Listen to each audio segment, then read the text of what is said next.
ஆண்டறிக்கை. ஒருமை கண் தான் கற்ற கல்வி ஒருவருக்கு எளிமையும் ஏமாக்க உடைத்தே எனும் வள்ளுவரின் பணியின்றே அறிவியலும் பெட்டகத்தை திறக்கவும் திறவுவோம் கல்வி எனும் பொன்மொழியை இந்நன்னாளில் உங்கள் முன் நவின்று இந்த ஆண்டு விழாவிற்கு வருகை புரிந்துள்ள அனைவரையும் வருக வருக என வரவேற்று 2025-26 ஆண்டுக்கான ஆண்டு அறிக்கையை உங்கள் முன் சமர்ப்பிக்கிறேன்.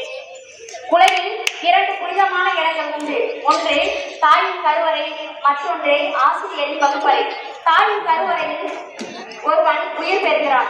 ஆசிரியரின் வகுப்பறையில் அவன் அறிவை பெறுகிறான்.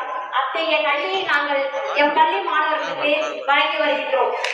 மாணவர்கள் கற்றல் திறனில் மேம்பட்டு விளங்க தமிழ், ஆங்கிலம், கணிதம் பாடங்களில் பின்தங்கியுள்ள மாணவர்களை அவர்களது கற்றல் திறனை மேம்படுத்த 6 முதல் 9ஆம் வகுப்பு வரை திறன் வகுப்புகள் மாலை 3:30 மணி முதல் 4:30 மணி வரை சிறப்பு வகுப்புகள் நடத்தி மாணவர்களின் கற்றல் அறிவை மேம்படுத்துகிறோம் என்பதை இத்தருணத்தில் கூறிக்கொள்கிறோம்.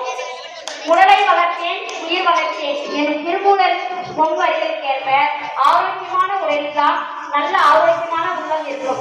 உடலும் உள்ளமும் நலமுடன் இருந்து ஒருங்கிணைந்தால் மட்டுமே மாணவர்கள் கற்றல் மேம்படையும் என்பதால் மாணவர்களுக்கு அறிவை பகர்ந்த